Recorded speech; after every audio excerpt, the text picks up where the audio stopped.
अस्सलामुअलैकुम नाज़रीन इकराम, रोशनी light channel की तरफ से आप सबको खुशामदीद। नाज़रीन इकराम, मेरी आज की वीडियो महमद फातिल और सुल्तानी ड्रामा सीरीज़ के बारे में है। और आप लोग खुद देखिए कि जिस तरह ही सुल्तान फातिह सीरीज़ के बारे में खबरें मिली तो मैं वो आप लोगों के लिए अपने चैनल पर एक वीडियो की सूरत में लेकर आ गई हूँ। और इस सीरीज़ के हवाले से जो खबरें आज मैं दूंगी वो सुनकर आप लोग खुश हो जाएंगे। और यकीन जानिए कि अब महसूस हुआ है कि अब की बार इन दोनों तारीख़ी ड्रामा सीरीज़ में सही मुकाबला होगा, यानी कि सुल्तान और हान और महमद फातिल और सुल्तानी। क्योंकि इससे पहले जब सुल्तान फातिह के 2 सीजन्स ऑन एयर हुए थे तो इन दोनों सालों में कुर्रुल्श उस्मान और फातिह सीरीज़ के दरमियान मुकाबला इस वजह से नहीं बनता था क्योंकि कुर्रुल्श उस्मान उस्मान बे की असल तारीख से हटी हुई थी और अदाकारों को अजीम तारीखी किरदार देकर उनसे फजूल किस्म के सिनेरियोज में अदाकारी करवाई जा रही थी। हालांकि इससे पहले कुर्रुल्श उस्मान का जब सीजन 2 रिलीज हुआ था तब भी इस सीरीज़ को ओयनिश ब्यूक सल्जूकलो की सूरत में एक टफ राइवल मिला था और सीजन 3 में भी अल्परसलान की मौजूदगी में एक अच्छा मुकाबला था। लेकिन सलाहुद्दीन अय्यूबी सीरीज़ कुर्रुल्श उस्मान का जमकर मुकाबला ना कर पाई। लेकिन सुल्तान फातिह सीरीज़ के आने के बाद हालात बदल गए हैं और मद्दाहों को मालूम हो गया है कि असल तारीखी सीरीज़ किसे कहते हैं। तो इस ड्रामे की प्रोडक्शन कंपनी ने एक बार फिर से मद्दाहों को इस सीज़न में हैरान कर दिया है। और वो इस तरह कि कल ही इस ड्रामे की रीडिंग रिहर्सल मीटिंग हुई है, जिसकी जब तस्वीर रिलीज़ की गई तो हमने देखा कि माइकल कोसिस का इंतज़ार हम कुर्रुल्श उस्मान में पिछले 2 सीजन से करते रहे। लेकिन माइकल कोसिस वाले अदाकार जिनका नाम सरहाद क्लिच है तो इसे महमद फातिल के प्रोड्यूसर ले उड़े। और कल जब इस ड्रामा सीरीज़ की रीडिंग रिहर्सल मीटिंग हुई जिसमें तमाम अदाकार जिन्होंने सीजन 3 में आना था उन्होंने शिरकत की, तो हम ये देखकर हैरान रह गए कि इस कास्ट में सरहाद क्लिच भी शामिल थे। और उनकी तस्वीर देखते हुए मुझे ये महसूस हो रहा था कि सरहाद क्लिच अपना स्क्रिप्ट पढ़ते हुए काफ़ी एक्साइटेड हैं और खुश नज़र आ रहे हैं।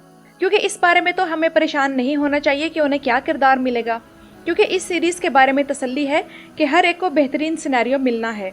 लेकिन महसूस ये होता है कि सरहाद क्लिच को जाहिर सी बात है कोई अहम किरदार दिया जाएगा तो हो सकता है कि वो ट्रेबज़ोन के हाकिम हो जिसका सुल्तान फातिह से आमना सामना हो।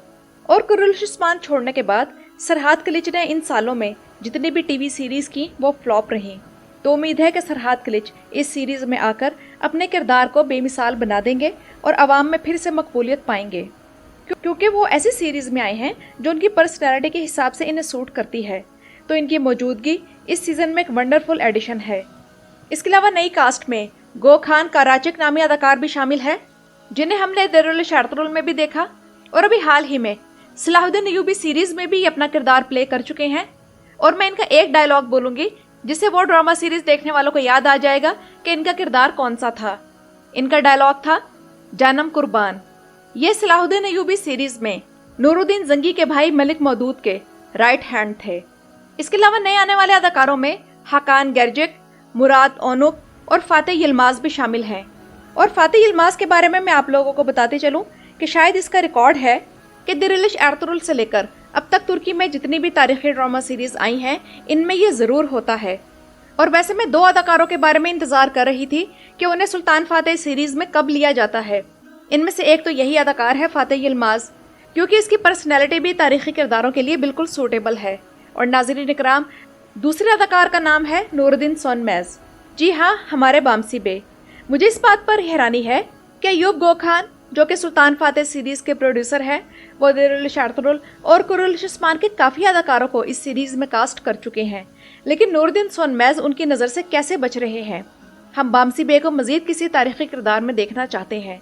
और मैं यहाँ आप लोगों को ये भी बताना चाहूँगी कि अय्यूब गो खान आवाम की डिमांड को समझते भी हैं और एक्शन भी लेते हैं। तो आप लोगों में से जो मद्दाह नूरुद्दीन सोनमेज़ यानी बामसी बे को दोबारा से किसी तारीखी ड्रामा सीरीज़ में देखना चाहते हैं और वो महमद फातिल जैसी हो, तो मेरी रिक्वेस्ट है कि इस ड्रामे के ऑफिशियल सोशल मीडिया अकाउंट्स पर ज़रूर कमेंट करें कि हम नूरुद्दीन सोनमेज़ या बामसी बैरक को इस सीरीज़ में देखना चाहते हैं। मुझे उम्मीद है कि कोई पॉजिटिव नतीजा निकलेगा। इसके अलावा नूरुद्दीन सोनमेज़ के ऑफिशियल अकाउंट पर भी ऐसे कमेंट्स करने चाहिए ताकि उन्हें एहसास हो कि पब्लिक उनसे क्या डिमांड कर रही है और उनके मद्दाह उनसे क्या एक्सपेक्टेशन रख रहे हैं। नूरुद्दीन सोनमेज़ ने पिछले दिनों एक और टर्किश ड्रामा सीरीज़ में काम किया था जिसका नाम सिपाही था, लेकिन वो ड्रामा सीरीज़ नाकाम रही। उसके बाद नूरुद्दीन सोनमेज़ की तरफ से बिल्कुल खामोशी है और कभी कभार उनकी डेली लाइफ की वीडियोस हमें दिखाई दे जाती हैं। और वैसे हर जगह अरतान, गोरकान और सरहाद क्लिच की बात हो रही है, लेकिन हम भूल गए हैं कि इस सीरीज़ में हमारे पास ये लेजेंड भी है यानी कि बारिश बागची। लेकिन हमारा राइटर से यही गिला है कि इस इतने बड़े अदाकार को कोई ऐसा मजे का सिनेरियो अभी तक नहीं मिल सका। तो राइटर से रिक्वेस्ट है कि इस किरदार के मामले में एक जबरदस्त सिनेरियो लाकर हमारा दिल खुश कर दें। बहादुर बे का किरदार हमजा पाशा की जगह लाया गया था, लेकिन जैसे हमजा पाशा की कहानी में जान थी तो बारिश बागची वाली कहानी में उतनी जान नहीं थी। तो इस स्क्रिप्ट रीडिंग टीम में बारिश बागची भी मौजूद है। और आप लोग जरा अंदाजा करें कि इस सीजन की कास्ट में वो अदाकार शामिल हैं जो अपने किरदारों को टर्किश ड्रामास की तारीख में इससे पहले अमर कर चुके हैं, यानी कि गुलाच, नोयान और मेमाती। इससे मालूम होता है कि प्रोडक्शन कंपनी इस सीरीज की क्वालिटी के मामले में कितनी फिक्रमंद है। लेकिन इस टीम में ज़ैगनोस पाशा नजर नहीं आए। क्या पता बाद में जाकर इस अदाकार की एंट्री हो जाए, बिल्कुल शहाबुद्दीन पाशा की तरह।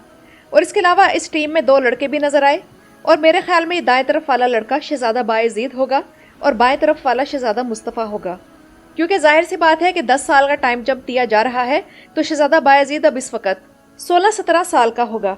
इसके अलावा इस टीम में कुरचू द्वान भी नजर आ रहे हैं, जलाल एल भी मौजूद है, जबकि फीमेल्स में सिर्फ गुलशा खातून है, क्योंकि बहार खातून के बारे में तो हमें मालूम हो चुका था कि वो सीरीज छोड़ गई हैं, और अब इस सीरीज में सिर्फ चीचक खातून की आमद की देर है, जिससे हरम की कहानी बहुत एक्साइटिंग हो जाएगी। और नाज़रीन इकराम, महमूद पाशा वाला अदाकार जिसका नाम गुरकान आयगुन है, तो नजर आ गया है कि उन्होंने दाढ़ी रख ली है। पिछले सीजन में जब इनकी एंट्री हुई थी तो उनकी सिर्फ मूछें थी और वो भी काली, लेकिन अब इस सीजन में चूंकि 10 साल का टाइम जंप है तो दाढ़ी भी सफेद है। वैसे अब इस गेटअप में मुझे ये ब्यूक सल्जूकलो के हसन सबा की वाइब दे रहे हैं। और अब की बार महमूद पाशा का किरदार हम बड़े दबंग अंदाज में देखेंगे, क्योंकि पिछले 2 सीजन तक हम जानदारली की खामोश लेकिन मक्काराना सियासत को देखते आए, लेकिन अब इस सीजन में हम एक ऐसे वजीर आजम को देखने जा रहे हैं जो शातिर और चालाक सियासतदान तो है लेकिन मक्कार नहीं। इसके अलावा वो ज़ैगनोस पाशा की तरह बेवकूफ़ भी नहीं है कि जो मौके की नज़ाकत को सोचे समझे बगैर फैसला कर दे। तो नाज़रीन इकराम, इस सीरीज़ को जो भी फॉलो कर रहा है वो लकी है, क्योंकि व्यूअर्स को ना तो इस सीरीज़ की तरफ से बुरे सिनेरियो का डर है, ना ही तारीख को बुरे तरीके से ट्विस्ट करने का, और ये भी उन्हें यकीन है कि इस ड्रामा सीरीज़ में घटिया किस्म की कहानी नहीं होगी। तो इस हिसाब से वाकई ये ग्रेट सीरीज़ है।